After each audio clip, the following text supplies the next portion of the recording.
Altruisme essentiel.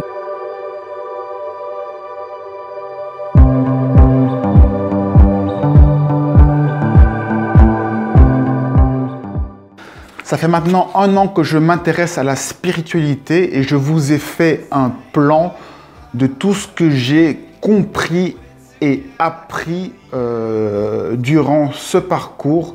J'ai synthétisé ça en une seule page avec un développement sur chaque chakra. J'ai appelé ça les 7 clés de l'être. C'est pour moi tout ce qu'il faut maîtriser pour simplement arriver à être.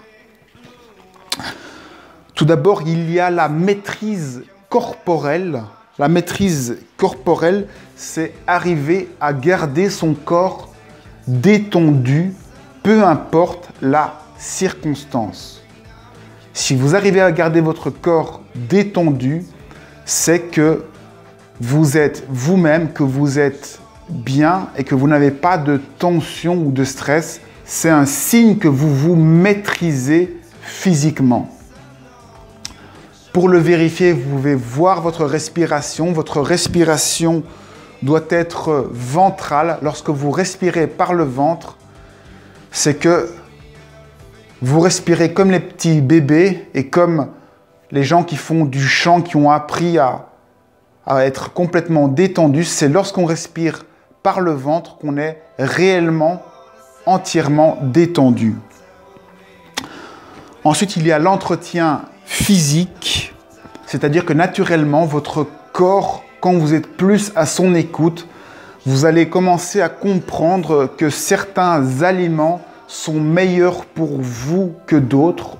Par exemple, moi, au travers des rêves, j'ai imaginé j'ai imaginé que je buvais un café et en buvant mon café, je vois toute ma famille qui tombe dans le sofa et qui était mort et ils venaient tous de boire du café, donc ils ont été empoisonnés par le café. J'ai donc compris que pour moi, le café était un poison et que je devais diminuer mes portions de café. Et donc, c'est un travail difficile que je suis en train d'essayer de faire.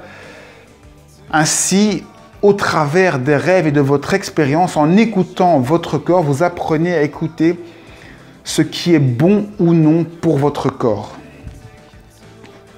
Ensuite, il y a la maîtrise pulsionnelle, c'est la maîtrise des plaisirs et des peurs. Comme on le sait, toute notre vie, si on ne fait pas attention, est maîtrisée par les peurs et les désirs. C'est ça qui guide notre vie. Les gens les plus instinctifs, les plus proches des animaux, suivent leur instinct. Quand ils ont peur, ils fuient ou ils luttent. Et quand ils voient quelque chose de bon, ils se déplacent. Ainsi, on peut guider n'importe quel animal avec de la nourriture et l'amener où on veut, ou on peut, en lui faisant peur, l'amener où on veut. La maîtrise pulsionnelle, c'est pouvoir, malgré notre pulsion, ressentir d'où vient cette pulsion, ressentir qu'il s'agit d'un vide intérieur que l'on a et accepter que ce vide, en réalité, c'est vous-même et que vous n'êtes pas vide puisque l'ensemble de ce que vous voyez, c'est vous et que donc vous pouvez, sans crainte, vous sentir plein et être plein. C'est l'absence de besoin, l'absence de peur, c'est être bien sans avoir de besoin. Ça, c'est la maîtrise pulsionnelle. Ensuite, il y a la maîtrise émotionnelle. Là, c'est être capable d'entrer en relation avec votre corps émotionnel, de réaliser que vous avez un corps émotionnel et sentir la fragilité de ce corps émotionnel. Le corps émotionnel, il vit et il est en contact avec vous dans vos rêves. Lorsque vous rêvez, vous êtes dans votre corps émotionnel. C'est un corps qui est beaucoup plus sensible. C'est pour ça qu'on l'appelle l'enfant intérieur. C'est un petit enfant qui a peur et qui est très sensible à tout ce qui se passe. et il faut le réconforter. Il faut apprendre à vous accepter tel que vous êtes, accepter votre fragilité, accepter de traverser les différentes émotions lors de votre vie, accepter de traverser tout ça et de ne pas vous y accrocher, de lâcher prise. C'est pour ça que je parle de détachement. Le détachement, c'est vous laisser prendre par le courant de la vie, ne pas vous attacher aux choses parce que là, vous ajoutez de la souffrance à la douleur et ce n'est pas du tout nécessaire. C'est ça la maîtrise émotionnelle, c'est accepter de se laisser prendre par le courant de la vie, de faire confiance à la vie et d'accepter sa fragilité où qu'on soit sans avoir besoin d'être fort ou quoi que ce soit, parce que vous faites partie de la vie et votre force, c'est la vie entière. Vous n'avez pas besoin de la petite force de l'ego et vous comprenez cela. Maîtriser. La maîtrise émotionnelle, c'est maîtriser que vous êtes plus que cette petite chose et que vous n'avez pas besoin donc de vous montrer fort. Ensuite, il y a le quatrième élément, puisque c'est aussi, vous verrez dans le schéma, divisé en éléments terre, air, eau et feu. Le quatrième élément, c'est le cœur. C'est la maîtrise du mental. C'est arriver à maîtriser ses pensées. Arriver à maîtriser ses pensées, c'est arriver à vous centrer dans votre cœur et à penser avec le cœur, c'est-à-dire essayer de comprendre les choses en termes d'énergie, ressentir les énergies des autres, communiquer en termes d'énergie, ne pas vous attacher au verbiage, au verbe, être bien plus haut dans votre compréhension des choses, prendre les choses avec le cœur, penser avec son cœur, penser, vous mettre à la place des autres, faire partie des autres, entrer en relation avec les autres, écouter les autres comme si c'était vous, ne pas juger les autres, ne pas vouloir les contrôler, ne pas vouloir avoir raison, ne pas vouloir changer les autres, essayer de poser des questions aux autres, essayer d'élever les autres, réaliser que les autres, c'est vous-même, que lorsque vous élevez les autres, c'est vous-même que vous élevez. Et il ne faut pas vouloir élever les autres en réalité.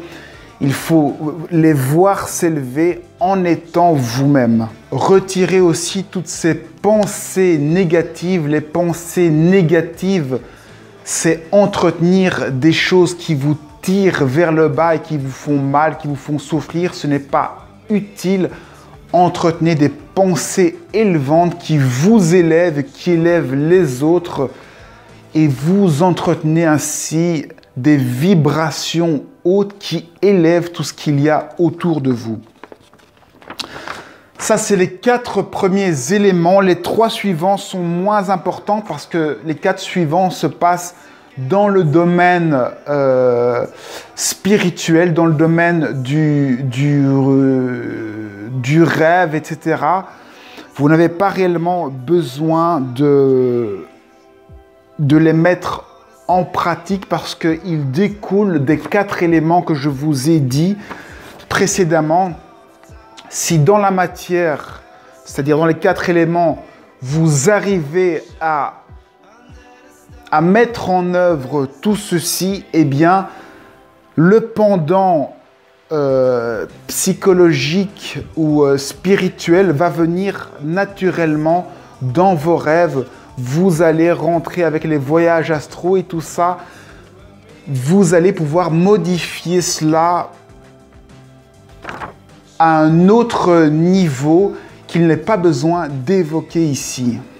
Bref, ce tableau est pour moi le point de repère sur lequel je me base pour arriver à simplement être, parce que c'est facile à dire qu'il faut simplement être.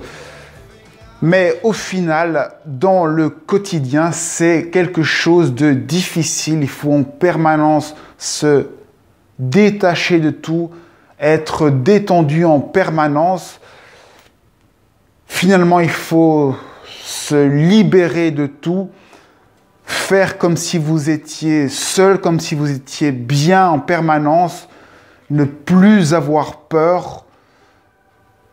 C'est quelque chose vraiment, c'est là qu'on voit l'utilité du quotidien, de la vie de tous les jours, parce que vraiment chaque jour, chaque fois que vous êtes en interaction avec des gens, c'est chaque fois une école pour apprendre à être qui vous êtes. À chaque interaction, essayez d'être et vous verrez que chaque personne est votre maître, chaque situation vous apprend des choses. C'est juste qu'il faut voir qu'il y a des choses à apprendre, voir qu'il y a un chemin pour être et que ce chemin est infini et est merveilleux. Chaque situation vous donne l'occasion d'être vous-même. C'est le fait de le voir qui est l'éveil. C'est ça, vous êtes éveillé, vous voyez la réalité de la situation, vous voyez le chemin, votre chemin éclairé.